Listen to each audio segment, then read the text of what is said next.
Confusion رہتا ہے اکثر لوگوں کے ذہن میں اس وقت وزیر اطلاعات نہیں ہوں، ان 4 سالوں میں 2 مرتبہ بن چکا ہوں، پتہ نہیں آگے بتانے نہیں، فی الحال نہیں ہوں، لیکن کام میں کرتا رہتا ہوں بہت سارے، تو کوئی حرج نہیں ہے اگر مجھے کہہ دیجیے۔ فی الحال میں لیبر کا منسٹر ہوں، لیکن جو موضوع ہے آج کی اس تقریب کا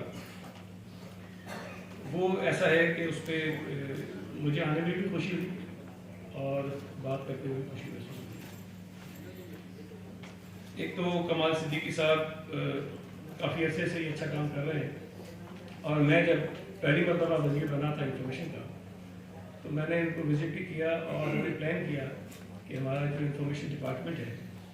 اس میں جو لوگ کام کرتے ہیں جن کا کام انفارمیشن سے ریلیٹڈ ہے ان کو ماہر ہونا چاہیے، لیکن ان کو بہت کچھ پتہ ہے سوائے انفارمیشن کی، تو ہم نے پلان کیا کہ کسی طرح سے ان کی بھی ٹریننگ کروائیں، اور ایک لانگ ٹرم پلان تھا، یہ نہیں تھا کہ 10 12 15 لوگ آئیں گے، مختلف بیچز ہو گئے اور آتے جائیں گے، مجھے نہیں پتا وہ آگے بڑھا کہ نہیں بڑھا، بٹ یہ پلان تھا۔ اور اس کی وجہ یہ تھی کہ میں نے جب ان کو وزٹ کیا ان کے ادارے کو تو مجھے اندازہ ہوا کہ ان کے ادارے میں اگر کوئی جائے گا تو کچھ نہ کچھ کم از کم سیکھ کر آئے گا، اور پھر وہ جس فیلڈ سے وابستہ ہے وہاں ٹھیک کام کر دے گا۔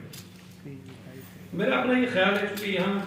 جو لوگ بیٹھے ہیں جن کے میں نے نام لیے، خاص طور پہ جو میڈیا سے وابستہ ہیں، وہ یقیناً مجھ سے زیادہ ایکسپیرینس نہیں ہے، مجھ سے زیادہ شعبے کو جانتے بھی ہیں، لیکن میں نے جو اپنی عملی سیاست کا آغاز کیا 1995 میں، اس کے کچھ عرصے بعد ہی شاید 2-3 سال بعد سے لے کر اب تک میڈیا کے دوستوں سے میرا تعلق ہے اور بڑھتا ہی جا رہا ہے، رپورٹروں سے بھی ہے، کیمرہ مین سے بھی ہے، اینکر سے بھی ہے، جو ڈیسک پہ بیٹھے ہوتے ہیں ان سے بھی ہے، کچھ والدان سے بھی ہے، تو کچھ نہ کچھ اندازہ مجھے ہے کہ چیزیں کس طرح ہو رہی ہیں اور کہاں ان کو ٹھیک کرنے کی ضرورت ہے۔ پہلا تو یہ کہ جو آپ نے یہ پلان کیا کہ آپ نے ٹرین کیا، کچھ سکھانے کی کوشش کی، کچھ پڑھایا، اس کی بالکل ضرورت ہے، اور میرا اپنا اندازہ یہ ہے کہ ہماری سوسائٹی میں جتنے مختلف شعبے ہیں جس میں لوگ کام کر رہے ہیں سب کی اپنی اپنی اہمیت ہے، لیکن انفارمیشن سے وابستہ لوگ جو آج کل کا زمانہ ہے کہ الیکٹرانک میڈیا ہو، سوشل میڈیا ہو، پرنٹ میڈیا تھوڑا سا پیچھے چلا گیا لیکن بہرحال آج بھی لوگ پرنٹ میڈیا کو پڑھتے ہیں، میرے جیسے لوگ، اس میں جو لوگ کام کرتے ہیں، جو لوگ اس کے وابستہ ہیں، ان کو شاید بہت کم لوگ ایسے ہیں کہ ان کو اپنی اہمیت اور افادیت کا اندازہ کہ وہ جس شعبے میں کام کر رہے ہیں وہ اگر ان کا زاویہ ٹھیک ہو تو اس کا معاشرے پر کتنا اثر پڑ سکتا ہے، اور اگر بدقسمتی سے ان کا زاویہ درست نہ ہو تو وہ کتنا نقصان ہمارے معاشرے کو پہنچا سکتے ہیں، اور وہ مثالیں آپ کے سامنے موجود ہیں، ہمارے سامنے موجود ہیں۔ تو ضرورت تو اس بات کی ہے کہ میڈیا کے شعبے سے جو لوگ وابستہ ہوں، خاص طور پہ وہ لوگ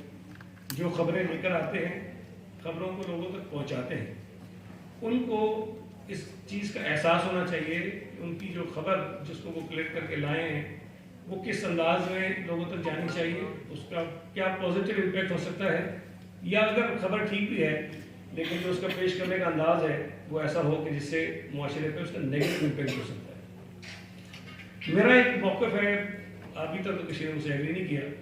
یہ جو ریٹنگ مشین والا کام ہے اس کو ختم کر دینا چاہیے۔ جب تک یہ ریٹنگ مشین کا نظام چلتا رہے گا میرا یہ خیال ہے کہ شاید یہ میڈیا ہمارا کسی صحیح رخ پہ جائے گا، اس لیے کہ دوڑ لگی ہوئی ہے کہ ہماری ریٹنگ سب سے اوپر ہونی چاہیے، اور اس دوڑ میں پھر وہ چیزیں ہو رہی ہیں جو شاید ہونی نہیں چاہیے۔ جو ایڈیٹوریل اوورسی ہونی چاہیے، جو سنا ہے کسی زمانے میں بہت اچھی بات کرتی تھی کہ ہر خبر کو ایڈیٹر دیکھ لیا کرتا تھا کہ ہاں جی اس کو جانا چاہیے، نہیں جانا چاہیے، کس انداز میں جانا چاہیے، اب وہ ریٹنگ کے چکر میں اور جلدی خبر دینے کے چکر میں وہ بیچارے جن کا کام ہے کہ وہ خبر کو دیکھیں وہ شاید پیچھے رہ گئے، اور اب تو یہ ہوتا ہے کہ ڈائریکٹلی وہ رپورٹر آتا ہے لائن پہ اور جو اس کو بولنا ہوتا ہے بول دیتا ہے، بعد میں اندازہ ہوتا ہے کہ چیزیں صحیح تھی کہ غلط تھی۔ میں جب سینٹ میں تھا تو انفارمیشن کی جو اسٹینڈنگ کمیٹی ہے اس کا ممبر تھا، میں نے وہاں یہ تجویز دی کہ اور کچھ نہ کرے کیمرہ، صرف ایک کام کرے، روزانہ ٹی وی چینلز پر جو خبریں چلتی ہیں، بریکنگ نیوز چلتی ہیں، ٹکٹ چلتے ہیں، وہ سارا کلیکٹ کریں اور شام کو صرف ایک خبر چلا دیں کہ فلاں چینل نے آج اتنی بریکنگ نیوز دی تھی، اتنی صحیح تھی، اتنی غلط تھی،